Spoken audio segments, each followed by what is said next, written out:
Hey you guys, it's Peter, and welcome to my channel, Peterisms, where I tell stories of my life and just little things I've learned as I've grown into the person that I am today. Today, we are going to do a meditation from Melody Beatty's The Language of Letting Go. And I haven't read this one today. I did another meditation earlier today, so I'm going to read this one and kind of give you my response to it. Get your coffee, get your tea, get your water, whatever. This is my special little cup I got from Walmart. It is $12.72, the holiday collection. But before I get into this, I want to talk a little bit about gratitude and this idea of practicing gratitude every day for, the month of November because of Thanksgiving and things like that. Gratitude is something that I have been practicing now for quite some time. If you watch this channel, you know that. I did a journal for, I think it was 3 or 4 months, if not longer. And then after that, I started doing it in my daily prayers and whatever. And then I kind of faded away from that. And then I started doing it again because I realized that what I was doing was working. And then I got away from it. And it kind of, I needed to get back to what was working for me. If it ain't broke, don't fix it. You know what I mean? Do what you're doing and keep on doing it and it'll work for you. So I have every day this month that I'm making a video, I'm trying to, and I forgot actually in the last one, I'm trying to talk about something that I'm really grateful for on here. And one of the things I want to talk about as far as being grateful today is my marriage and my husband. I have talked a lot on here as well as my vlog, really more on my vlog, about the fact that my husband and I just celebrated 7 years married in August and 10 years of being together. And it has not always been easy. This has been a very difficult relationship at times. And I'm extremely proud of where we're at today. It's taken a lot of work. It's taken a lot of marriage counseling. It's taken a lot of patience on both of our parts. It's taken a lot of learning and changing and being willing to learn and being willing to change and being willing to listen to the other person and changing our communication patterns and trying to grow as people between the two of us. And, on the other side of that, and we're continuing to do that, like we're still growing and still changing and learning. On the other side of that, today, I am in a marriage that I am extremely proud of.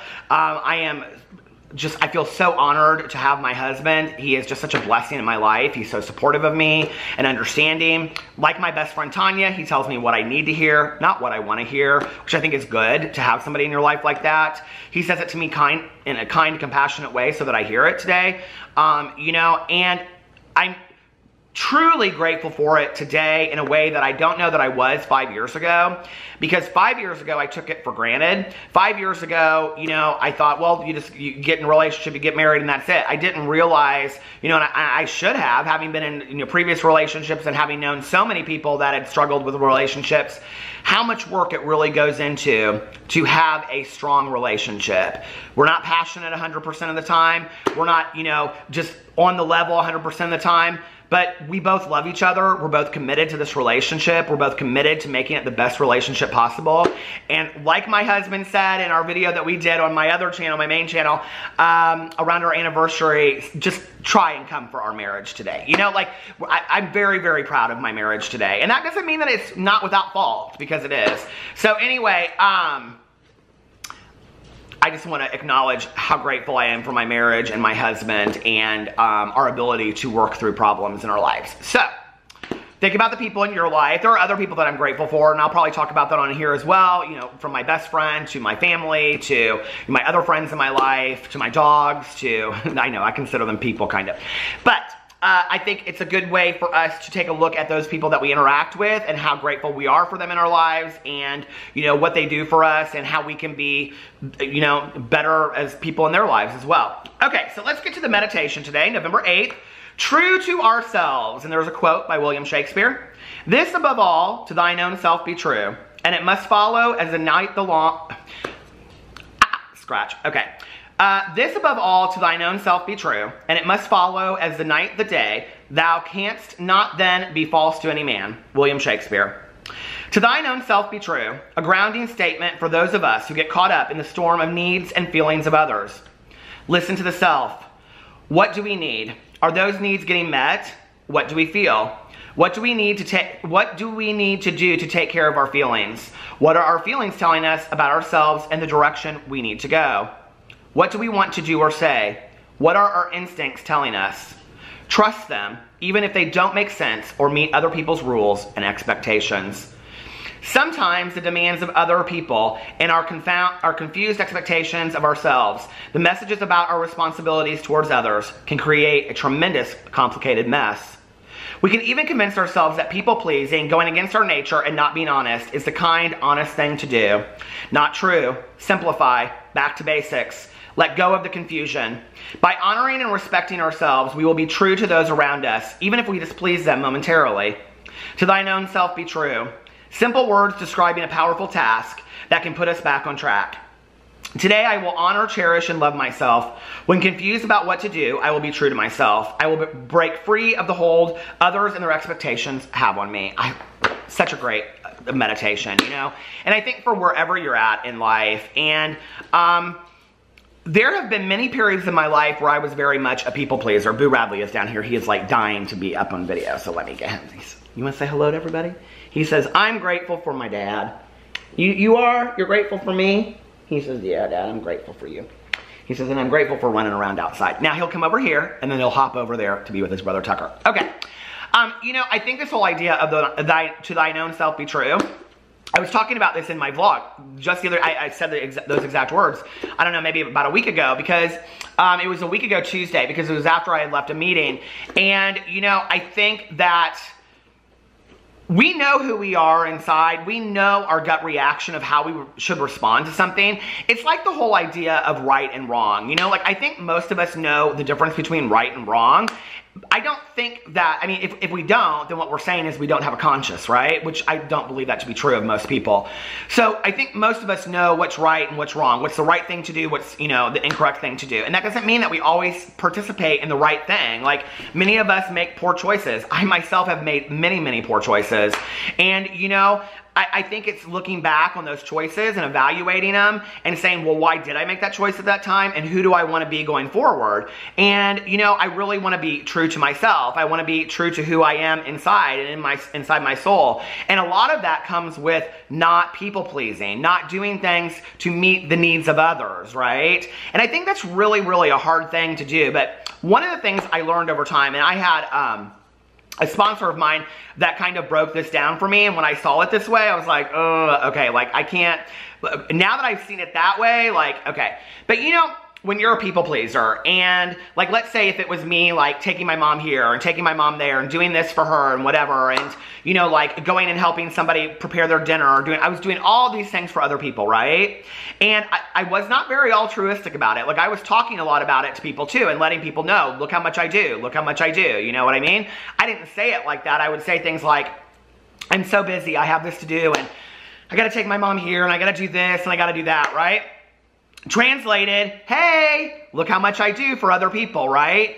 Well, the reality is that I have to check my motives when I'm doing things for other people. You know, if I'm people pleasing, if I'm doing that because I really just genuinely am a giver and I like to make other people happy, then that's okay, right? But if the alternative is true, and I'm getting something out of that, like really what is my motive? If I'm taking somebody, let's say, to a doctor's appointment, they're like, I don't know what I would do without you. Those pats on the shoulder feel really good, or pats on the back feel really good, don't they? You know, if I'm like helping this person, they're like, oh my God, Peter's the greatest person in the entire world. He's always helpful, he's always here, and blah, blah, blah, whatever, what would we do without him, right? Then I have to check my motives. Am I doing it for that?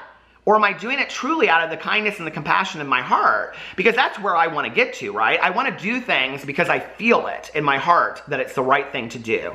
Not because I want someone to respond or react a certain way, if that makes sense. And I think with people pleasing, especially, like, he's getting ready for the jump. Do you see this?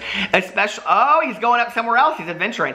Especially with family members, I think it's so hard because we get kind of caught up into this have to mentality of what we have to do instead of like what we want to do with people, instead of setting boundaries and setting limits with people. Did you see that? You know what I mean? Like, we have to get past that and realize that if we are true to ourselves, okay, if we do those things that feel good to us in our heart of hearts, that people will see that. They'll get to know us better. Let me give you two examples. I worked with this woman back in the day, and I would say yes to everything I was asked to do. Can you go speak here? Yes. Can you do this? Yes. Can you cover this shift? Yes. Whatever. But then I would bitch and moan about it, right? To this woman. I would say, well, I always, like, I do everything. They never consider me. It's like, you know, like I should be the first one to pick which holiday I want, but I'm not, even though I do this, I do that, and do this. She said something to me that was very, very simple, and I have never forgotten it, and I thought it was fantastic. And she said, save your nose. Not this nose, N-O, okay? And what she meant by that was, don't say no to everything. Don't say yes to everything. Save your nose for a time that you really want to set a boundary in your life, you know? I wish I could, but I can't today, I'm sorry. But be willing to do other things for other people just because it's the right thing to do. I don't know when we kind of fell out of this mentality of doing things because it was the right thing to do. Wasn't that how we were all raised, or the majority of us were raised, was to do things because it's the nice thing to do, it's the right thing to do? You know, I don't know what happened with all of that. The other thing is this, okay? So I told this story on here actually before, but I'm kind of applying it in a different way. My best friend Tanya, right? Like, she doesn't like to go do a lot of the things that I do. Like, we like to go shopping to Walmart and stuff together, and you know this. But if I'm going out downtown with my husband, or we're going out dancing or whatever, she typically doesn't want to do those kinds of things. So over time, I stopped asking her, right? And then one day she said, you know, you never ask me to go do these things. And I said, well, if I ask you, you're just going to say no. And she goes, it still feels nice to be asked. Now, I can relate to that. Like, I've been there before, right? When I don't get asked to something and somebody's just like, well, I didn't really think you'd want to go. Okay, but I'd still like to be asked. Let me say no, right? But then what happened over time, and this was years ago. This has been like 10 years ago. Well, 9 years ago, because it was when I was with Alex that we had this conversation. You know, I would start asking her to do stuff a lot, right? And she would say, oh, no, thanks. I'd be like, do you want to go to a movie? Not tonight. No, thanks. I'm just going to stay around the house and whatever. And I started feeling like, well, she don't want to do anything. You know what I mean? But then she would say yes. And what I realized was those moments that she said yes, she really wanted to be there. Like, she really wanted to be there. Well, I learned from that, okay? Because I stopped going out as much with my husband. Because before I'd be like, well, I always go out with you. I'm always there with you. Well, what I didn't know was that about 12:30 or 1, I'm real over it, see? Because of like all the drinkers out and stuff like that. So I'm ready to go home. This was a long time ago too. And so he'd be sitting there like, I hope Peter's having a good time. I hope he's not bored, blah, blah, blah, whatever. And I'm sitting there staying there going, well, I hope he enjoys me staying out. I'm doing this for him, whatever. See, there was no reason for me to be there, if that makes sense. So what I started doing was going out for a period of time and leaving early, or not going at all, and saying, hey, you go out tonight and have fun with your friends. Well, now, it's interesting. We just went to Las Vegas for our anniversary. I'm just going to use this as an example.